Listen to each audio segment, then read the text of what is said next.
If you're a Filipino and spent the pandemic working remotely or attending online classes, you've likely heard this chilling punchline when someone's screen froze. John, if you are there, please move the glass. While it's often used as a witty jab to lighten a dull Zoom meeting, the joke has dark atmospheric origins. It's a callback to a diabolical game that once dominated Philippine headlines, an urban legend that allegedly left dozens of students possessed by a malevolent spirit. The game is none other than the infamous Spirit of the Glass.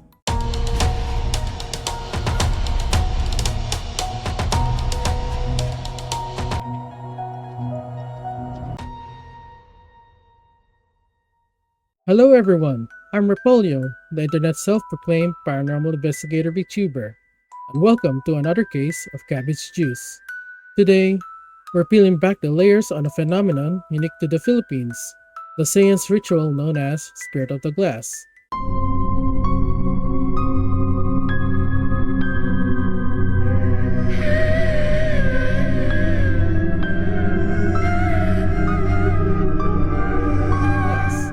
Or Spirit of the Coin, depending on your medium of choice. This ritual has plagued the country since the 1990s. Even today, people play it for a cheap laugh or a viral clip, but after this video, you'll think twice before touching that glass. You see, everything in this world has a price, and if you're negotiating with the supernatural, the cost is usually higher than you can afford.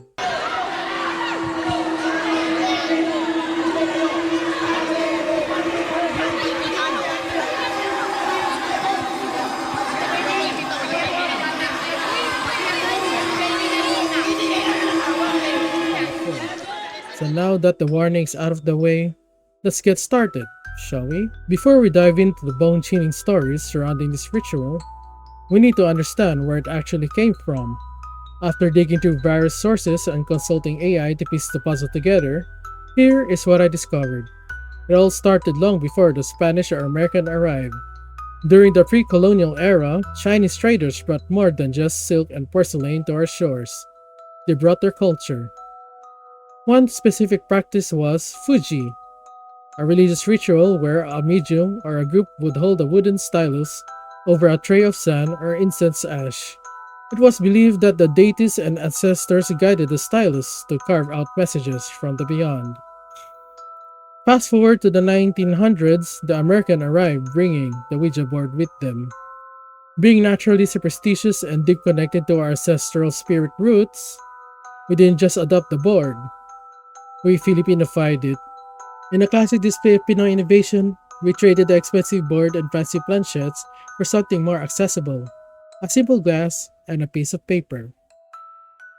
While the practice existed in the shadow for decades, it didn't truly explode into the national consciousness until the 1990s.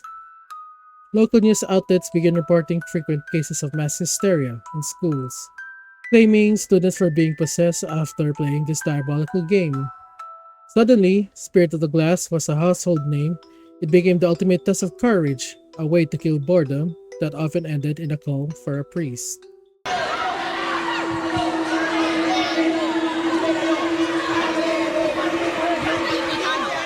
Personally, I've never dared to touch the glass myself. Growing up as a pastor's kid, my household was a no-fly zone for anything occult. Honestly, the only way I'd ever consider touching the glass is if I was guaranteed to summon a top-tier SSR Sadako-chan waifu. But let's be real, my gacha luck sucks. If I tried, I'd probably end up pulling Satan himself on the first 10 pull. Or even worse, I'd summon my own ancestors. And I'm not ready to get hunted by spirits, or I'm just disappointed that I became a VTuber instead of a doctor or an engineer. I can already hear my ancestors' disappointment from across the veil. Failure! Please, ancestors, please, I'm begging you, please, please, please don't haunt me. Please don't nag me all day. I just want to be a VTuber, please. You're still a failure! Anyways, despite not doing the ritual myself, the stories about it followed me. I've had friends recount their terrifying encounters, and even my own mother played it when she was younger. Before we dive into the chilling accounts I've gathered, we must first understand how the game is played. But let me be clear, do not attempt this yourself. As I mentioned before, the price of meddling with the supernatural is steep, and it's a debt you don't want to owe. So, how is the innovation performed? You only need three simple things: a piece of paper, a pen, and a glass, or a coin. First, you prepare the board by writing the alphabet from A to Z and numbers in a wide arch. Below the letters, you write the essential commands: yes, no, and goodbye. To begin, place the glass upside down or the coin flat on the paper. The participants then place their fingers lightly on the object and begin the chant.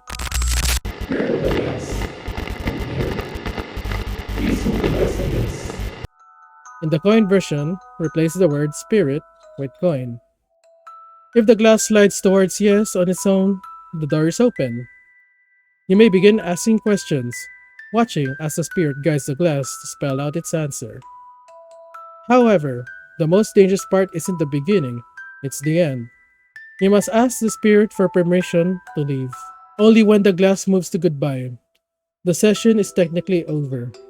But even then, there's a specific protocol. You must topple the glass to release the spirit away from the participants. If you fail to do this, you risk immediate possession. Finally, remove the glass from the board to close the portal and burn the paper. This act of purification ensures that nothing follows you home from school. If you value your safety, remember these three golden rules. Number 1. Respect the dead. Never ask stupid or mocking questions. If you offend the spirit, you can go berserk. Then number 2. Maintain the connection. Never lift your finger off the glass. If you break the circuit, you lose control of the spirit.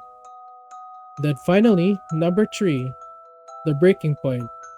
If the glass cracks or shatters during the ritual, you are, for a lack of better word, screwed. At this point, your only hope is to visit a local exorcist. Now for everyone's favorite part, story time with Repolio. I want to start with a story from my childhood involving a transfer student I met in elementary school. It was 5th grade and we became fast friends. He was a cheerful, go-lucky kid who shared my obsession with anime and gaming. Yes, even back then, I was already a total weeb and a gamer. Naturally, as kids do to relieve boredom, our conversation eventually drifted towards the supernatural. That's when he told me about his encounters with the spirit of the glass. In his old school, the ritual was so popular it was practically a tradition. Everyone had tried it at least once. Wanting to fit in, my friend joined a group of classmates to give it a go. During the ritual itself, everything seemed normal. The glass moved as expected, answering their question, and they were careful not to break a single rule. They even closed the session properly. But as soon as they finished, the atmosphere shifted. They were huddled in a dim, empty classroom after hours. Just as they were packing up, the heavy classroom doors slammed shut with a violent force that echoed throughout the hallway. It set them into a total panic. Unlike horror movies, they weren't actually locked in. They managed to scramble out, but the terror was real. They were certain it wasn't a prank. Classes had been over for a while, and the hallways were deserted. There was no wind, and no one else was in the building. The aftermath was even more unsettling. One of the students who participated went missing from school for an entire week, immediately after that day. My friend never found out if the kid got naturally sick or if their ritual had claimed a darker price. But either way, thinking about the slamming door still gives him the chills to this day. This second story was told to me by my mother when I was a kid. You see, my mother's no stranger to the supernatural. She was practically the family protector against the paranormal. Whenever one of us had a disturbing encounter, she was the first to pray with intense authority. Sometimes even daring the entity to show itself, just so she could take it on.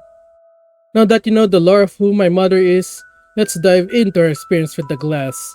Back in the 1980s, when she was still a student in Australia, she and her dormitory roommate decided to attempt the ritual just for laughs. They treated it like a joke, asking the spirit ridiculous questions. Fortunately, they didn't summon anything malevolent that night. Her friend ended the ritual properly, ensuring the spirit was released away from my mother, and they both walked away unscathed.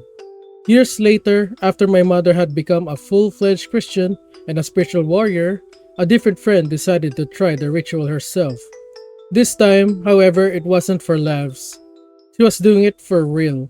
My mother, now fully aware of the dangers of the occult, wanted nothing to do with it. She didn't even know her friend was playing the game until she returned to their room. But when her friend walked through the door, she was different. Her face was devoid of life. Her expression, blank yet filled with a disturbing, underlying rage. She stared at my mother with an intensity that would have paralyzed anyone else. Slowly, her eyes began to turn a deep blood red, and a demonic growl started vibrating in her throat. But my mom didn't flinch. Having battled the supernatural before, she knew exactly what she was looking at. A possession. My mother didn't reach for holy water or start reciting Latin scriptures.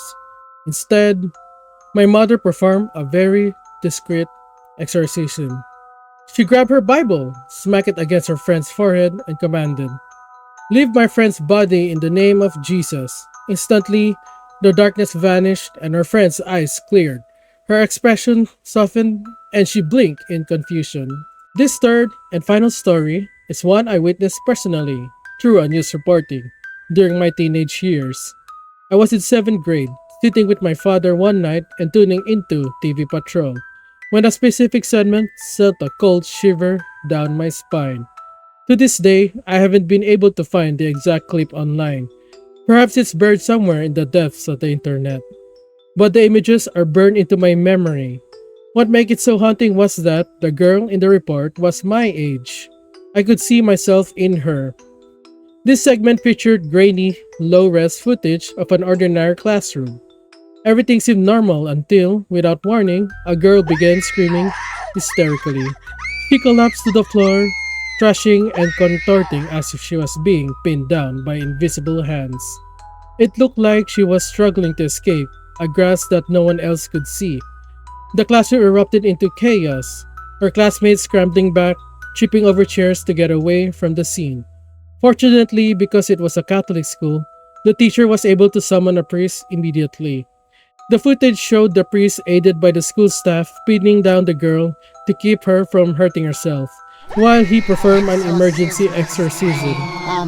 After an intense struggle, the girl finally went limp, her expression returning normal as the weight seemed to lift off her. A few days later, once she had recovered, the priest sat her down to ask the pivotal question. "What did you do to invite this in?" In a timid, trembling voice, the girl confessed she had been playing Spirit of the Glass with her friends.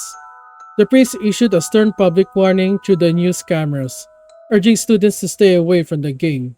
He called it a dangerous gateway that invites malevolent spirits into our world. While the news anchors eventually brushed the incident off as mass hysteria brought on by school stress, I sat there in front of the TV, knowing better. Having heard so many accounts from people I trusted, I knew this wasn't just stress. This was the price of the ritual. The Spirit of the Glass is more than just an urban legend. It is a living ritual. With countless documented cases of possession and chilling testimonies spanning generations, it's a practice that almost every Filipino is familiar with, regardless of age. Even in today's digital world, the ritual persists. You'll still see people summoning spirits in the chat during Zoom meetings, usually as a joke to lighten the mood. But even then, it serves as a reminder of the rituals hold on our culture. I wanted to share these stories with the world because they offer a glimpse into a side of the Philippines that is as intriguing as it is terrifying. It is a unique part of our history where ancient spiritism and modern curiosity collide. To those of you who feel tempted to try this for yourself, I would say, please stay away. Some doors are better left locked, but if you find your curiosity is simply too strong to resist, remember the 3 rules I laid out. Follow them to the T, because if you don't, you might find yourself facing something you can't control, and there might not be a priest, a Bible, or an exorcist around to help you out when you need them the most. If you made this far into the video, thank you so much for watching.